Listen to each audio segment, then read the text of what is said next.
Mao Bao released a tortoise and later obtained a great official seal. Song Jiao ferried ants across a river and then topped the imperial examination.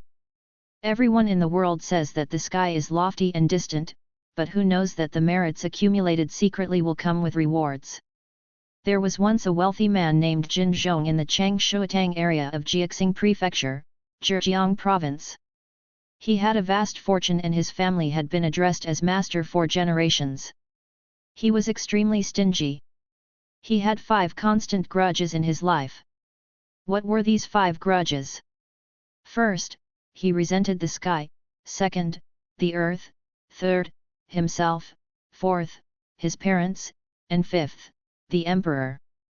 He hated the sky because it wasn't always June, and the autumn winds and winter snow made people feel cold, forcing him to spend money on buying clothes. He loathed the earth because the trees didn't grow as he wished. If they had grown neatly, the trunks could have been used as house pillars, the large branches as beams, and the thin branches as rafters, thus saving the cost of hiring craftsmen. He detested himself because his stomach couldn't manage things well. If he didn't eat for a day, he would feel hungry. He was angry with his parents for leaving behind many relatives and friends, for when they came to visit, he had to spend money on tea and water. He resented the emperor because he had to pay taxes for the fields that were passed down by his ancestors. Besides these 5 grudges, he also had 4 wishes. What were these 4 things? First, he wished to have Deng Tong's Copper Mountain, second, Guo Kai's Gold Cave, third, Shi Chong's Cornucopia, fourth, the finger of the immortal Lu Junyang that could turn stones into gold. Because of these 4 wishes and 5 grudges, his heart was never content. He accumulated wealth and grains, and was always busy. He was truly the kind of person who counted the rice grains before cooking and weighed the firewood before burning. Therefore, the villagers gave him an alias, Cold-Hearted Jin, and also Skinflint Jin. What he disliked most were monks. Among all people, only monks seemed to take advantage.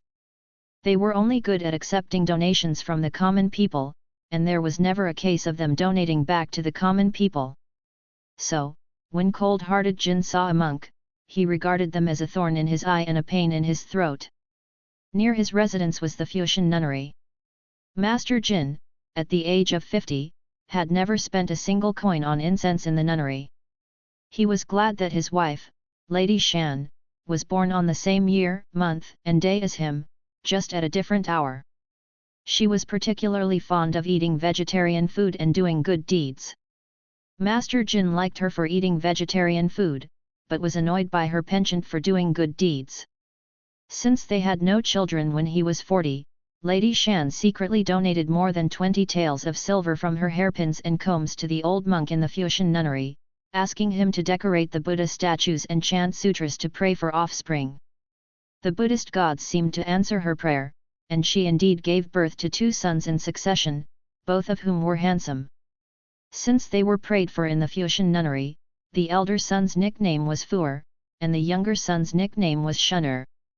After having the 2 sons, Lady Shan often secretly sent firewood and rice to the Fuxian nunnery behind her husband's back to support the old monk. Master Jin occasionally caught wind of this and would curse the sky and the earth. The couple would have a falling out until they were completely fed up. This happened more than once, but since Lady Shan was also strong-willed, she would still do as she pleased after the quarrels. That year, both the husband and wife reached the age of 50. Fuer was 9 years old, and Shunner was 8. They were born close together and were both studying in school, presenting a seemingly perfect situation.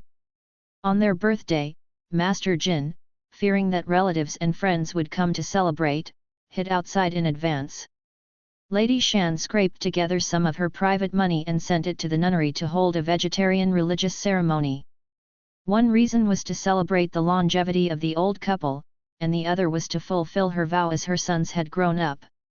She had previously discussed it with her husband, but he refused, so she had to do it privately. That night, the monks needed to set up the longevity Buddha lamps and sent the incense burner attendant to the Jin family to ask Lady Jin for several dough of unpolished rice. Lady Shan secretly opened the granary door and gave 3 dough of rice to the attendant. Later, Master Jin returned. Lady Shan was still locking the granary door, and her husband caught a glimpse of this. Seeing some scattered rice grains on the ground, he knew she had done something secretly with her private money.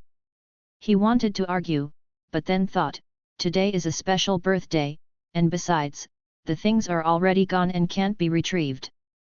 There's no point in arguing and wasting my breath. So he pretended not to know and suppressed his anger. He couldn't sleep all night and thought to himself, that damned bald monk often bothers my family. He's really a money-wasting ghost in my household. Only when that bald donkey is dead can this trouble be completely eliminated. But he couldn't think of a way. At dawn, the old monk, accompanied by an apprentice, came to report on the religious ceremony. In fact, the monk was also afraid to see cold-hearted Jin and stood outside the door peeking in. Old Jin had already spotted him. As soon as he frowned, a plan came to his mind. He took a few coins, walked out from the side door to the town center, and went to the herbal medicine shop to buy some arsenic. Then he went to Wang Sanlang's snack shop. Wang Sanlang was steaming a basket of cooked glutinous rice flour and had a bowl of sugar filling ready to make cakes. Cold-hearted Jin took out 8 coins from his sleeve and threw them on the counter, saying, "Sanlang, take the money. Make me 4 bigger cakes, and don't skimp on the filling.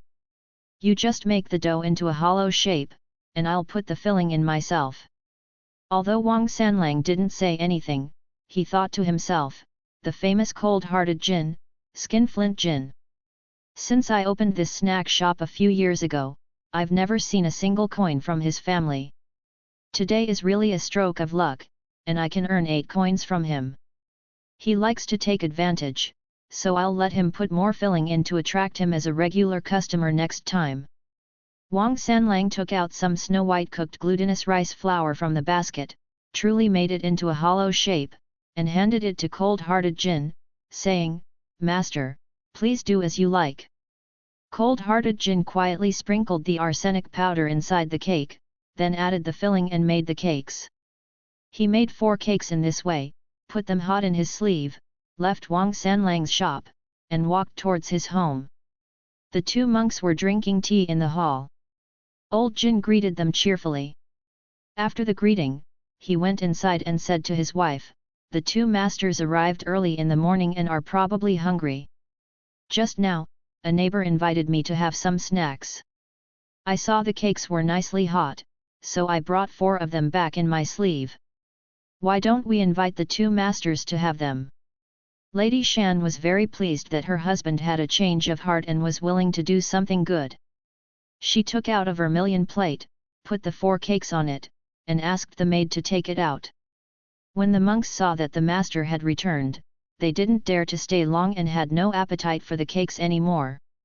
Seeing the maid bring the cakes out, they knew it was Lady Jin's kindness and couldn't decline. They put the 4 cakes in one sleeve, thanked her, and left the house and returned to the nunnery. Old Jin secretly rejoiced, needless to say.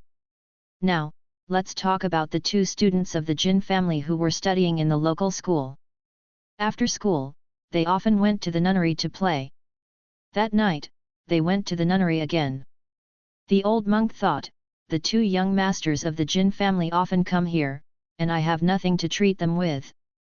The 4 cakes that Lady Jin sent me this morning haven't been touched yet and are in the cabinet.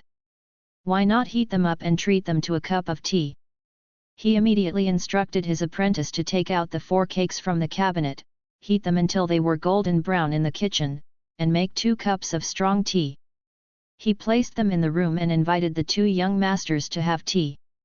The 2 students played for a while and were really hungry. When they saw the steaming cakes, each of them took 2 and ate them all. It would have been all right if they hadn't eaten, but after eating, it was as if a fire was burning their hearts and livers, and thousands of spears were stabbing their stomachs. The 2 of them suddenly cried out that their stomachs hurt. The schoolboy who accompanied them panicked and wanted to help them back home, but the 2 of them were writhing in pain and couldn't move. The old monk was also very worried. Not knowing what was going on, he had to ask his apprentice to carry one of them on his back each, and the schoolboy followed, sending them back to Master Jin's house. Then the two monks left. Master Jin and his wife were greatly shocked and hurriedly asked the schoolboy about the reason. The schoolboy said, "We just went to the Fuxian nunnery and ate 4 cakes, and then we started to have a stomachache." The old master said that these cakes were originally given to him by our family this morning. He couldn't bear to eat them and saved them to treat the 2 young masters. Master Jin knew something was wrong and had to tell his wife the truth about the arsenic.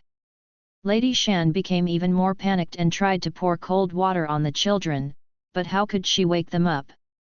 Soon, blood came out of their 7 orifices, and they died, becoming a pair of young ghosts. Lady Shan had gone through great difficulties to pray for these 2 children, but they were poisoned to death by her heartless husband. It was no use scolding him. She couldn't hold back her anger or endure the pain. She went into the inner room, untied the waistband of her silk skirt, and hanged herself. After crying for his sons, Master Jin stopped his tears and went into the room to talk to his wife. When he saw the thing hanging on the beam like someone playing on a swing, he was almost scared to death. Immediately, he fell ill and took to his bed. In less than 7 days, he also died. The Jin family clan, who had always hated cold-hearted Jin and skinflint Jin for their stinginess, now saw this as a God-given opportunity. People, big and small, swarmed in and looted all his property. This was the final outcome of the wealthy Master Jin, who had a fortune worth 10,000 strings of cash. It was the retribution for not doing good but doing evil. There is a poem as evidence. Who would have known there was arsenic in the cakes? Trying to harm others, he ended up harming his own sons. Every thought and action is known to heaven. How can there be any unfairness in the clear retribution?